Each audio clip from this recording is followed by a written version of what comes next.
Sagres Internacional. Os principais fatos do cenário mundial com credibilidade e análises profundas.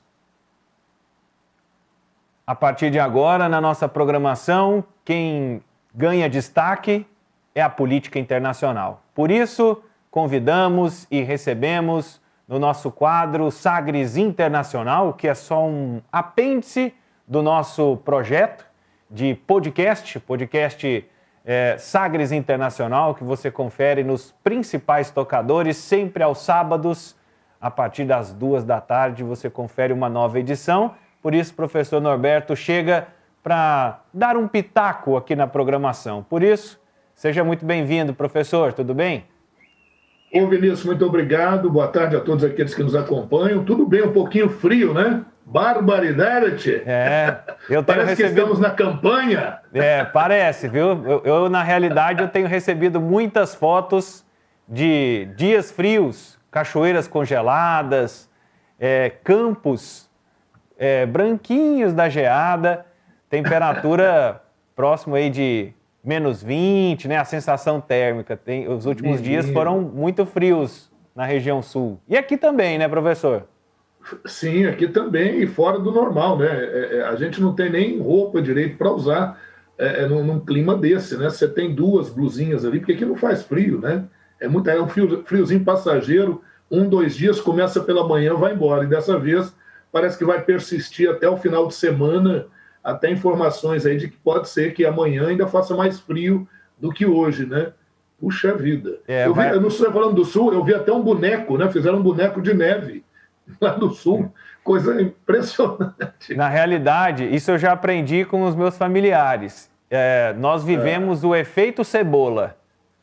Você sai de casa empacotado e ao longo do dia você tira uma roupa, tira outra, tira uma blusa e assim vai ao longo do dia, que vai esquentando e depois volta de novo. Você descasca a cebola, depois você completa a cebola de novo. Para poder ir para casa. Cebola. É isso mesmo, Vinícius. Professor, hoje nosso tema é latino-americanos. É o Peru. É latino-americano. É o Peru e é a questão institucional que abrange toda a América Latina de uma forma geral, né? Porque o que acontece, né, Vinícius, para a gente começar assim a nossa explanação. Hoje a gente vai contar até uma historinha, eu vou acelerar aqui para que eu possa falar tudo que eu preparei, porque é muita coisa. Mas veja, muitas vezes se diz o seguinte, que lá na Europa, em países como a Alemanha, a Itália, a Inglaterra, a França, primeiro surgiu a nação, né, ou seja, um povo com as suas tradições, seus valores, seus anseios, e a partir da nação é que surgiu o Estado. E por isso haveria lá maior estabilidade das instituições. Enquanto que aqui na América Latina, não. Surgiu primeiro o Estado, composto normalmente pelas elites locais, para ainda se construir a nação. Então, as nações latino-americanas, elas ainda estão em plena construção e, portanto, as próprias instituições são sempre muito frágeis.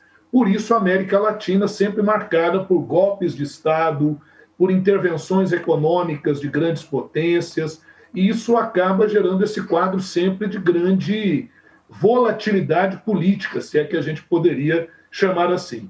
E hoje a gente traz o Peru. O Peru é o nosso caso de hoje. Eu vou pedir já para o pessoal, se puder, já ir colocando aí as imagens para a gente ir falando um pouquinho sobre elas. Olha aí, eu vou trazer a história do Peru, eu puxei um pouquinho de trás, vai parando aí, eu vou pedindo para a gente passar. Na região do Peru, a gente teve, a partir da década de 60, já aí uma imagem bem emblemática, né, que é o presidente Fernando Belaúnde Terry sendo deposto por um golpe militar. Ele que tinha uma perspectiva mais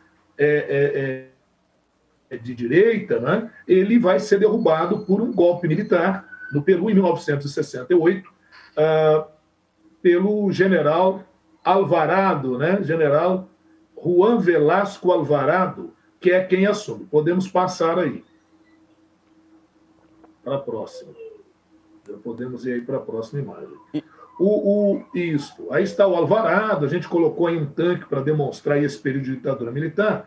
E o Alvarado, viu, Vinícius, que coisa interessante, ele tem uma linha, uma vertente à esquerda, ele se aproximou daquele contexto de Guerra Fria, ele que governou entre 68 e 75, ele se aproximou da União Soviética, inclusive comprando armas da União Soviética, e tentou uma política extremamente nacionalista. Ele nacionalizou as empresas de petróleo no Peru, fez uma política de tabelamento de preços. Só que esse tipo de política tem um efeito inicial positivo, que agrada a população, mas ao longo do tempo, o que a gente acabou observando é que essa política se desgastou, e quem diria?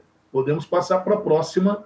O Alvarado, aí, o Velasco Alvarado, foi derrubado por um outro general. Eu fiz questão de procurar, isso tudo é montagem da gente aí, uma foto dele apontando para aquele que o derrubou do poder, que foi o general Francisco Morales Bermúdez, esse mais próximo dos interesses norte-americanos, se aproximou do FMI, né? Faz todo um processo foi o golpe de aproximação. Do golpe. O golpe do golpe. Então, o que a gente está tentando demonstrar com isso é a instabilidade profunda da política peruana. O que está acontecendo hoje no Peru, a gente está tentando mostrar que é uma questão muito mais de crise estrutural do que conjuntural. Quer dizer, não é uma coisa só momentânea. Há uma história longa. E, olha, vai até antes disso que eu estou mostrando. Eu tentei pegar uma coisa um pouquinho mais para cá, para a gente não se demorar tanto, mas a história é muito longa desse Peru, que se tornou independente lá em 1821, por ação do argentino José de San Martín e depois de José Sucre, um aliado lá do Simón Bolívar da Venezuela, 1821, processo de independência do Peru lá atrás. Pois é, o Francisco Morales ficou de 75 a 80. Em 80, nós começamos a ter uma série de pressões populares, inclusive a formação de 2 grupos guerrilheiros em ação, um de linha maoísta, um mais próximo da linha chinesa, que foi o Sendero Luminoso, grupo guerrilheiro de linha terrorista, de extrema esquerda, e o outro, o grupo Tupac Amaru. Tupac Amaru foi um herói indígena que lutou pela independência do Peru e depois, ao longo do tempo, alguns grupos, tanto lá no Peru, quanto na região do Uruguai, quanto em outras áreas, constituíram grupos com esse nome, né? Também um grupo de esquerda, terrorista, guerrilheiro, só que os Tupac Amaru são da linha marxista-leninista, quer dizer, mais próximo daquele socialismo lá da União Soviética. Porque, assim, não Vinícius, só para a gente remontar um pouquinho essa história. Quando houve a morte do Stalin, do Joseph Stalin, passado algum tempo, quem assumiu foi Nikita Khrushchev. E Nikita Khrushchev fez um revisionismo do socialismo soviético. Ele tentou uma coexistência pacífica com o bloco capitalista, sem abrir mão do socialismo. Mas a China, o Mao Tse-tung da China, não aceitou isso. Então nós tivemos ali na década de 50 para 60, um racha dos partidos socialistas no mundo. Nós vamos ter aqueles que são socialistas da linha khrushchevista, que vão chamar-se também de marxistas-leninistas, e aqueles que vão ser do grupo maoísta, aliados ou da vertente chinesa, né? Aliás, Partido Socialista Chinês, que está completando essa semana 100 anos, comemorações efusivas lá na China. Pois é, então, 2 grupos guerrilheiros, um Sendero Luminoso, de linha maoísta, e o outro Tupac Amaru, de linha marxista-leninista. Bom, se a gente puder avançar lá um pouquinho nos slides, para a gente poder chegar até o período atual. Vamos lá? Podemos ir para o próximo slide? Aí está. Né? Aí nós temos, em 1980, com a redemocratização, quem diria? A volta daquele que foi derrubado lá em 68, o Fernando Belaúnde Terry, né, que assume em 1980. E aí, Vinícius, olha outra curiosidade. Ele, que é de centro-direita e tal, ele fez uma aproximação com a Argentina, com a ditadura argentina, naquele período da Guerra das Malvinas. Inclusive disse que empenharia todos os esforços, inclusive militares, para apoiar a Argentina na luta contra a Inglaterra. Mas, obviamente, a Argentina foi derrotada, né? A Inglaterra venceu ali a Guerra das Ilhas Malvinas, das Falklands, também chamadas assim, e em 85 terminou o mandato do Belaúnde Terry, e quem acabou assumindo, e aí já o recrudescimento da ação desses grupos de extrema esquerda. Quem acabou assumindo lá em 1985 foi o Alan Garcia. Aí assume o Alan Garcia. O Alan Garcia também, né, nessa linha mais democrática, mais de centro, acabou assumindo o poder. Ele assumiu, aliás, em 2 ocasiões. O Alan Garcia, ele assumiu de 85 a 90 e depois foi presidente de 2006 a 2011. Nesse último mandato dele, ele foi acusado de corrupção segundo se afirma, tendo recebido propina da Odebrecht, né? Então, ele recebeu uma ordem de prisão, em 2019 recebeu uma ordem de prisão, não aceitou a ordem de prisão e deu um tiro, infelizmente, atirou na própria cabeça, foi ainda ferido para o hospital, mas acabou morrendo. Então, é um desses presidentes do Peru acusados de corrupção que acabou se matando, né? Podemos passar para o próximo slide, por favor. Aí está uma imagem do Sendero Luminoso, que é esse grupo guerrilheiro, terrorista, de linha maoísta. Podemos ir para o próximo, por favor. Para o nosso próximo slide. Podemos passar. O outro grupo que nós vamos mostrar, isso. Este é o grupo Tupac Amaru, este de linha marxista-leninista, né, dentro dessa linha.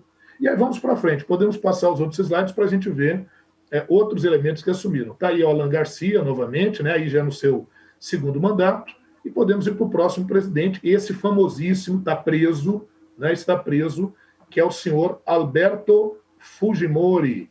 Alberto Fujimori. Você vê que ao lado eu coloquei uma imagem de mulheres com aparência indígena, inclusive está dizendo reparação integral agora. Ele, durante o mandato dele, ele foi duríssimo, ele estabeleceu uma ditadura, digamos, branca, né?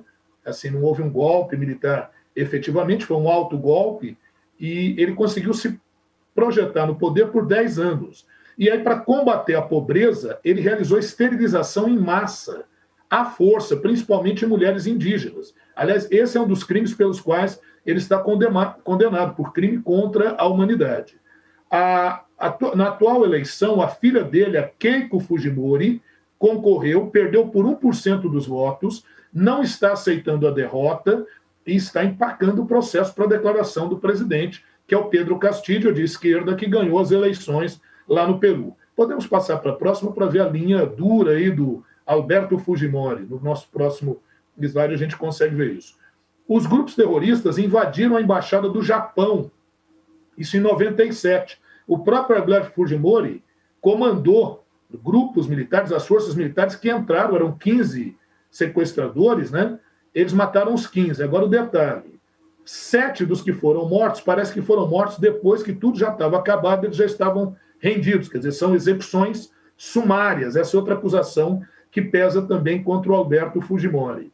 Podemos partir para o próximo, né? A ditadura do Fujimori chega ao final, a gente tem novas eleições, e aí assume quem? O presidente Alejandro Toledo, que ficou de 2001 a 2006.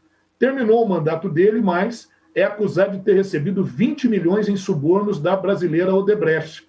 Então ele está atualmente lá nos Estados Unidos. Ele está lá. Alguns dizem que ele conseguiu a licença para isso, vez por outro o tribunal no Peru lança uma ordem para que ele seja extraditado, mas está lá nos Estados Unidos o Alejandro Toledo, que é de centro-esquerda, o espectro dele aí é de centro-esquerda. Podemos passar para a próxima. A próxima é bem impactante. Vamos para o próximo slide. Esse. Eu estou dizendo que é bem impactante porque você tem aí 6 presidentes, são os últimos 6 presidentes do Peru, são presidentes dos últimos 30 anos do Peru, todos eles com acusações de corrupção. Aí na primeira fileira, na fileira de cima, né, da esquerda para a direita, a gente tem aí o Alberto Fujimori, o Alejandro Toledo, o Alan Garcia, o Ollanta Humala, o Pedro Pablo Kuczynski e o último Martim Vizcarra, que saiu recentemente. Então, só para você ter uma ideia, nos últimos 4 anos o Peru teve 4 presidentes, né? E em 2020, ano passado, em meio à pandemia e tudo aquilo, houve a saída do Martim Vizcarra, assumiu o Manuel Merino de Lama, que ficou 5 dias no poder, e depois é que assume o Francisco, este último, Francisco Sagasti. Então, olha que coisa, Vinícius. Em uma semana, o Peru teve 3 presidentes em uma semana, no Peru, em 2020. Podemos passar para a nossa última telinha, por favor?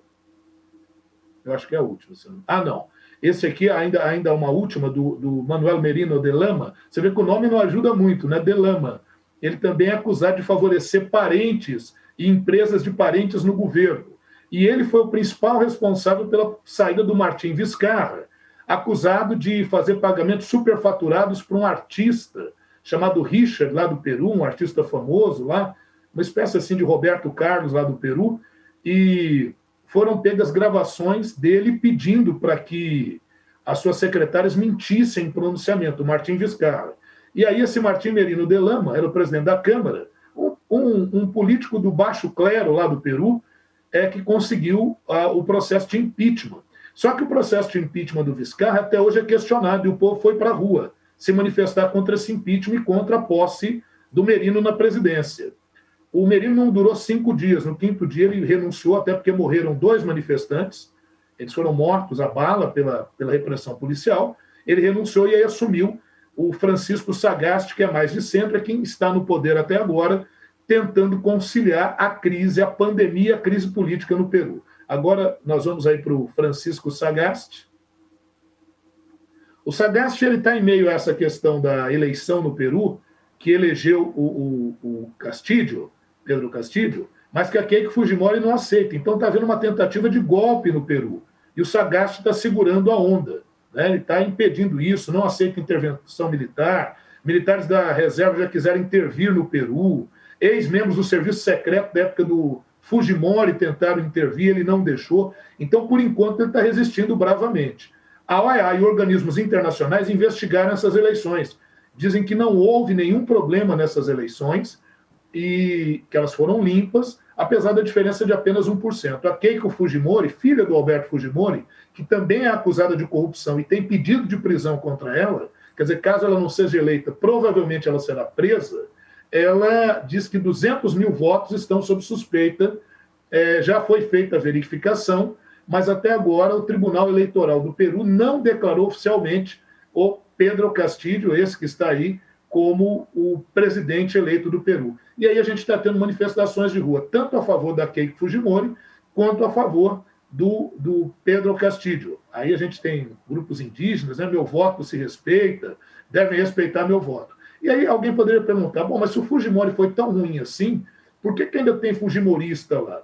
É porque o Fujimori ficou com aquela fama do cara que consegue manter a ordem.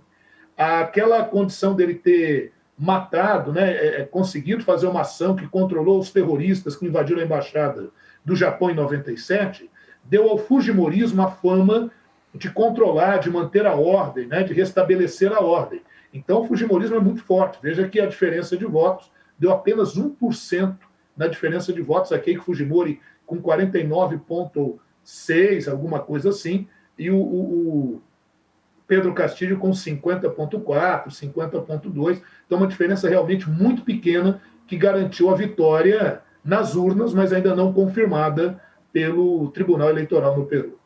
Que situação, hein, Vinícius? Que situação. Professor, sabe o que eu fiquei a me perguntar? Até por causa das últimas notícias do Peru, né, em meio a essa confusão. Primeiro, assim, 5 presidentes em 5 anos é quase um time de futebol. Sim. Né? Exatamente. Quer dizer... E 3 em uma semana. É mais ou menos isso. O time de futebol, muitas vezes, até pior. Mas tá virando uma praxe de quem perde a eleição contestar sem provas. Né? E aí, não, você reclamar e pedir a recontagem de votos, ok, é direito. Né? Mas depois dos processos de recontagem, insistir ainda sem provas... Parece meio que é um discurso que está se naturalizando para quem perde eleições na América Latina e na América de uma maneira geral. E um outro ponto é que um ex-chefe de inteligência do Fujimori foi acusado de tentar subornar juízes eleitorais a favor de Fujimori. E ele está preso. E ele está preso. Da prisão, ele está comandando esse pessoal. O Locinos, se eu não me engano, Valdemiro Locinos, que foi chefe lá do serviço secreto do Fujimori. Agora, só em relação a isso que você falou, só dar um pitacozinho rápido. O que acontece? Nós precisamos tomar muito cuidado. Além da gente ter instituições frágeis, veja, mesmo os Estados Unidos, que tem instituições relativamente consolidadas, teve esse problema com a invasão do Capitólio. Nós estamos vivendo a fase da fake news. E o voto de papel, né, professor? Aguda, sim. Nós já tivemos uma fase mais aguda das fake news entre 2016 a 2020. De 2020 para cá, uma cobrança muito forte sobre as plataformas de redes sociais, né? e elas fazendo exclusão, que tem gerado até uma discussão sobre a liberdade de expressão, enfim, eu não sei, você vê que tem fake news até em cima disso, que você querer gerar um mal-entendido entre liberdade de opinião e mentira mesmo, né? Uma mentira propositalmente feita para tumultuar o ambiente. Então, isso ocorreu lá nos Estados Unidos, a gente está vendo ocorrer no Peru. Você falou que quem perde está acusando sem provas, e mesmo com mecanismos internacionais validando as eleições, insistindo nisso, quer dizer, você vê que é um discurso para aquele público radical que apoia aquele candidato. E por que não dizer, não vamos identificar nomes, até mesmo o presidente eleito dizendo que venceu no primeiro turno e que houve fraude e que ele tem provas dessa fraude, mas não apresenta essas provas. Então você vê que é esse tipo de notícia ou de informação que busca ganhar validade, né, aquele viés de confirmação, para tumultuar o ambiente e invalidar o processo eleitoral. Então, acho que no Brasil a gente tem que tomar muito cuidado aí para 2022, as instituições têm que estar bem atentas e não passar pano, não deixar passar não, senão a gente pode ter uma coisa muito grave, muito complicada de controlar. Professor, muito obrigado pela sua participação. Até a próxima quinta-feira aqui no nosso Sagres em Tom Maior e sempre aos sábados Sim. no Mundo Digital, o podcast Sagres Internacional.